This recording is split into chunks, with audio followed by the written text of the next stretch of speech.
Game week 15 is finally over, guys, and now we're looking ahead to game week 16. So, we're going to talk about who are the assets that we should be thinking about, give you my early thoughts, and a quick recap on game week 15. So, without further ado, let's get into it.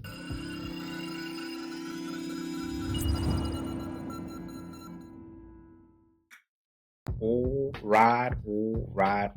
right, guys. Now, I don't know about you, but I got some Christmas decorations already hung up in my place. So, Christmas is around the corner, and Fancy Football Hub has got a Christmas deal for you, 30% off with a 30-day free trial. So, you have to get it.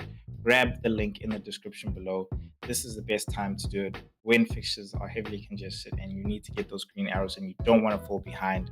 Amazing, great tools. I'm using them all in front of you here, guys, and you can get those along with many more other stuff like great AI support as well as great community support and to learn from some of the best. So without further ado, grab that link in the description and you guys can get that amazing deal, that amazing Christmas deal. So let us get into it. My game week 16. I got a green arrow so far. I say so far because Fantasy Football Hub does update, things like to like the latest. So I've got a green arrow. There's just a lot of people that did Captain Salah, so I'm not sure if it's taking that into account. But I'm gonna take it right now. Things are gonna change still. Could change because we got one more game left, which is the West Ham versus Wolves. But let's take a good recap through my game week 15. I had Raya in goal, who got 2 disappointing points. We all honestly hoped that Arsenal could get a clean sheet there. Even without Gabriel in goal, I think they showed that they could do that in the lineup. I think they showed they could do that last week. Collins continually to help me out.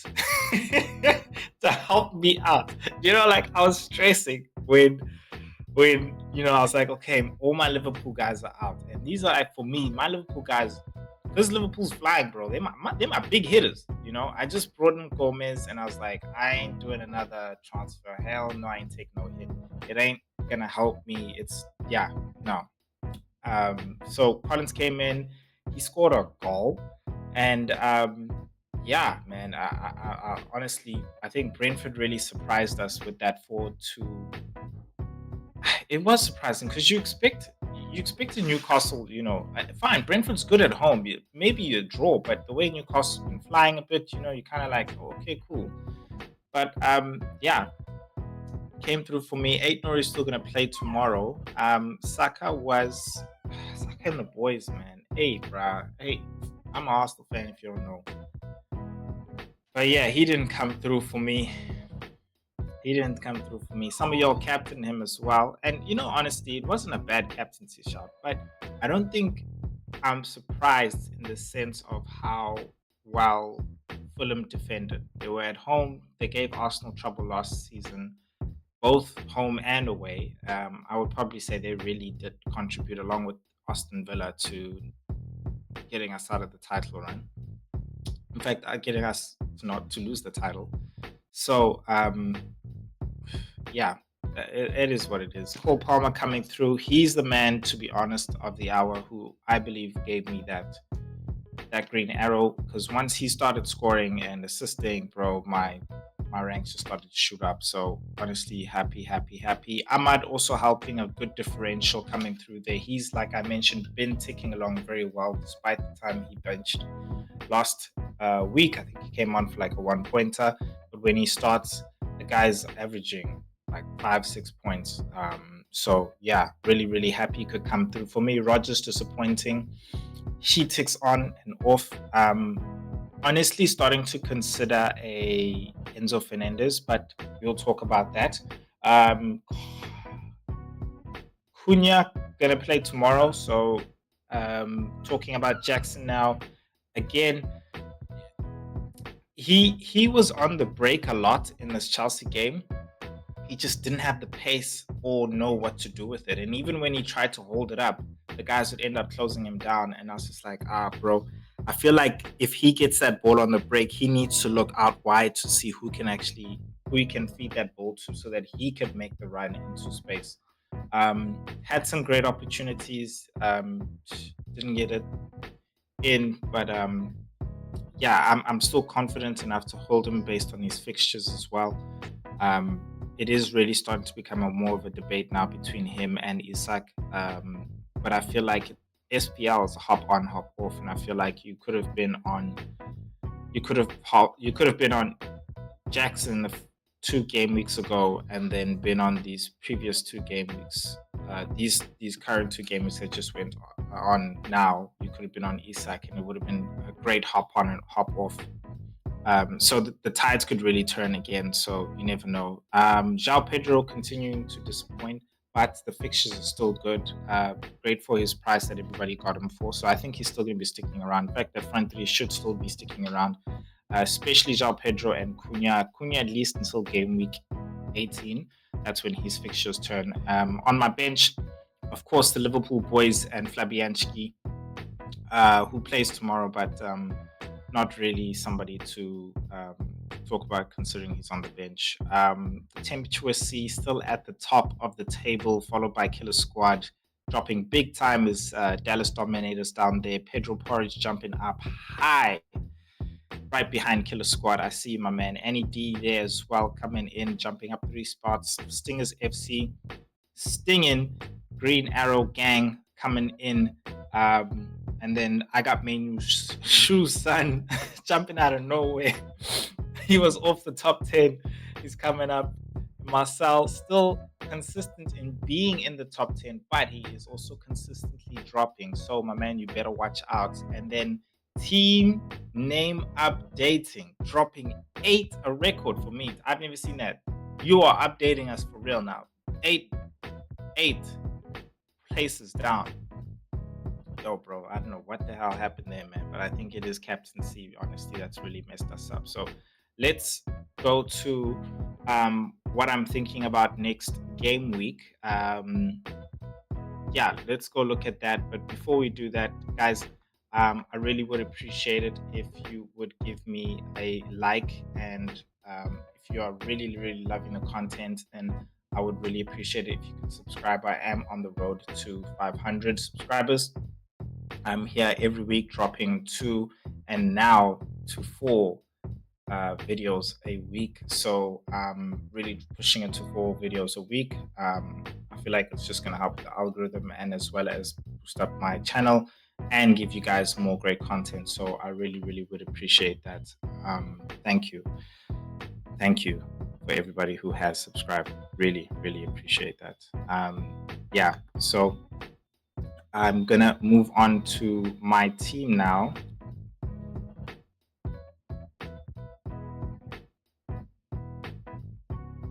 Okay, so my team, this is what I'm thinking of next week. I'm very happy with my team. Just to go through it, I've got Raya in goal, and then I've also got Virgil van Dijk, Gomez, and Gabriel in the defense.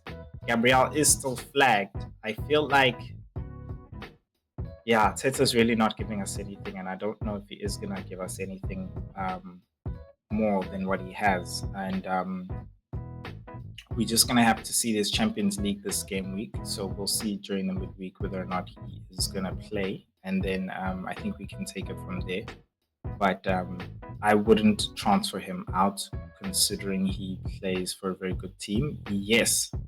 I think let's talk about the William Saliba, because he's scored 2 goals now in his absence, and it's been from the set pieces. So he's clearly, this goal that he scored right now, I think he was just in the right place, right time.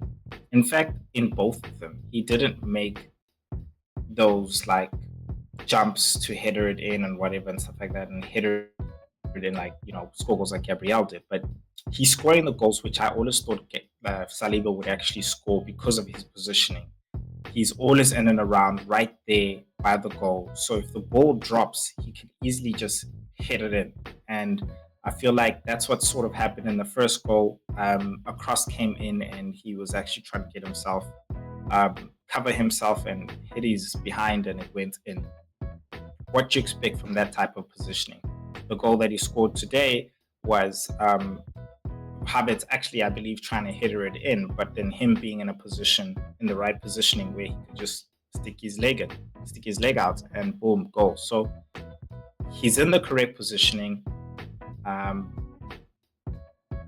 just wouldn't make that sideways move because we haven't got the information, and you could make that sideways moves and it could be a bad transfer. It could be a bad transfer in the sense of a wasted transfer when you could have used that transfer on something else, a player who's injured, or I don't know. Yeah, so I just feel like it would be a wasted transfer. I feel like for a team like me, and again, that has to be team dependent. For a team like mine, I've got the cover, fine. So it would be a wasted transfer. But for a team who doesn't, like there are teams out there who have Greaves and Lewis, and they're just not doing it, especially in that case. And also Gabriel's a question mark. Then I think if you've got the transfer to do it, wait until the midweek, see if he plays at all. Did he travel? What's the news? Wait until the end of the near the end of the deadline, and then make your decision. And if you feel like you still got nothing, then take him out. Take him out, because yeah, you just never know. You don't want to be down again. And then we're probably in a situation where another match gets called out. Cool. So that's on Gabriel. I think if you do make a move on him, it basically has to be a sideways move to Saliba or Timber. And then I think this is a good time to call captaincy, because moving on to Cole Palmer and Mo Salah, I think again captaincy is everywhere. You've got Saka with Everton at home. You got Mo Salah against Fulham at home, and this again is Mo Salah at home. Fulham with a worthy enough defense to give trouble to Liverpool and crew. So then you've got Palmer as well against a Brentford who's not necessarily all that great away, but it's Cole Palmer at home. And Cole Palmer tends to do well against easier teams. I think Cole Palmer is in form. He's on a roll. Of course, so is Salah.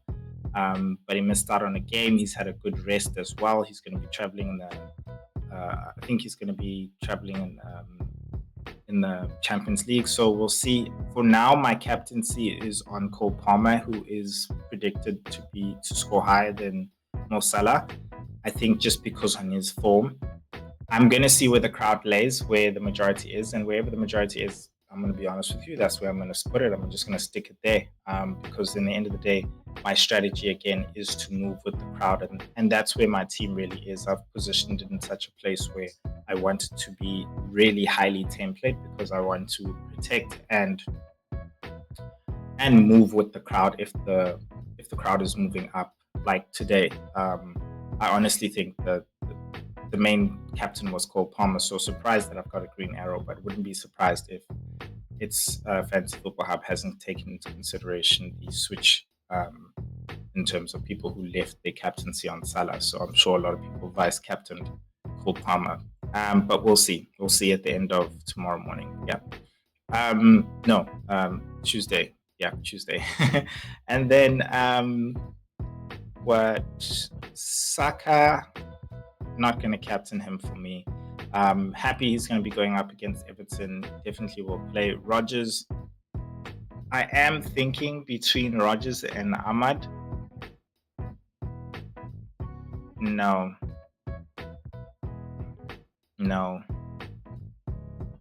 I think this is where I sort of question myself as to whether or not Enzo Fernandez is a good person to bring in, because I think I need to check. Let me just check, guys, so that I can give you a good judgment. But I feel like he is cheaper. Let me just give me a quick minute. I'm very quick with this. And so 4.9, guys, 4.9. And in the past 4 game weeks, against Leicester, 12 points, against Aston Villa, 9 points, against Southampton, 5 points, against Tottenham, 7 points. Next fixtures is a Brentford at home, Everton away, Fulham, Ipswich, Crystal Palace. It goes on. So 4.9 Enzo versus a Rodgers who is currently right now, what is Rodgers? 5.2 for me. Let me just see. 5.4 price. I don't know. I think it's something you can definitely think about, especially he could be an enabler. Rodgers doesn't necessarily have the greatest fixtures. He's got Nottingham Forest, then Manchester City, and then he's got Newcastle, and then he has these fixtures go good at game week 19, because then that's Brighton. Then that's Brighton. Game week 20, because then that's Leicester, Everton, and then Arsenal in between, which is a bad game, and then he's got West Ham, Wolves. Yeah, so I'd say game week 20. So I think I could, I guess, game week 20. So when does Chelsea's fixtures turn then? Well, their fixtures don't turn for a while. Their fixtures turn at 25. I think it's something we can consider. That for me is my transfer thoughts, because I really am trying to open up a whole lot of money and just positions, because I do want to bring a City defender in and a City striker, of course, in Erling Haaland in game week 18, most definite. I just want to have that money freed up. So yeah, I'll see. Cunha for me is definitely going to stay in. He's got Ipswich. And then I've got Jackson as well against Brentford, and I've got João Pedro against Crystal Palace. I might find as first on the bench, because City is vulnerable at the moment right now. And then 8 Nuri will come in if Gabriel is not playing. I'm happy for him to do that. Still a bit disappointed. Still a bit disappointed. Collins is another transfer which I've been thinking about. I've been thinking more about a Brighton defender. Stupinian is looking good, but I would still go for a Dunk now, considering that he's full back in swing. I'm thinking he's still at 4.4. A nice way for me to save money, a nice enabler. So that's my early transfer thoughts right now. With the team, I'll have one free transfer. And my other thought is really just rolling it. But I'll see. I think just to comment on some transfer maybe dilemmas that you might have. I think if you have a Jackson and you want to go to a Isak who's going to be playing a Leicester City, I think keep Jackson. Brentford at home is still good. I think moving to that lateral movement might just be a waste, because you really don't know. I think just have faith. Things have tend to work out for people who just tend to actually just have faith in their players. So I think just have faith in Jackson. But if you need a striker, of course, Isak for me is definitely the one. I think also, let's still keep faith in Cunha and the boys, as much as Cunha has been disappointing. Ipswich, though, has been very strong. So I wouldn't be surprised if they did keep out Wolves. And then Aston Villa, I don't think their fixtures are necessarily that favorable right now. Wood has really been great to show that he is actually a seasoned keeper, even with some of these tough fixtures as well. So I think if you want somebody a lot more solid and you really want to just set and forget, then he's definitely a cheaper option than, of course, your Jackson, Isak, and Watkins as well. And then João Pedro and the boys, stick with them. I think João Pedro is definitely the one to go for over Welbeck if you have Welbeck. He has been benching now and shown a couple of troublesome with a bit of niggles here. Of course, he went down, but he was on the bench in this game week. Manchester City versus Manchester United, gonna be very interesting, to be honest. Wouldn't be surprised at any. I wouldn't be surprised if it was a draw. Put it that way. I expect Man City to win, but I wouldn't be surprised if it was a draw, and I wouldn't be surprised if Manchester win or lose. I think it can go anywhere because of Man City's actual thingy. That said, City defense right now is not the best. I feel like they're very shaky. I suspect a lot of people will be getting rid of Lewis, which I really hope, because he's somebody I feel like is going to be a great enabler come game week 16. So really hoping his price goes down that time. I am thinking about him, definitely him and Vardiel. So really hoping that the price keeps going down, because I think come hell or high water, I'll definitely be thinking about City. I just come game week 18, I'll be thinking about them, and that's just me thinking ahead, because it's City. I always think City will at some point just turn. So yeah, we'll see. We'll see. Should you still sell Haaland? I think we said this, and this is the important thing, and you should ask yourself this: is Haaland going to score two goals a game week? Like, if out of 4 game weeks, is he going to score 2 goals in 2 game weeks? At least. If you think no, he's going to be scoring 1, 2, 1, sell, because you could use that money for like a Cole Palmer, having a Cole Palmer and a Salah, or a Cole Palmer and a Salah, and it's like, bro, there's so much stuff you could do honestly with that money. Have a Trent at the same time. So I just feel like he blocks you from doing that. And honestly, he's less of a headache when you don't have him when it comes to captaincy, because you keep thinking he could go big, but he just doesn't. Right now in this form, no, he just doesn't. I think rather look to bring him back in game week 18, and the more you keep him, the harder it gets to make that decision of actually letting go of him. So I think let go.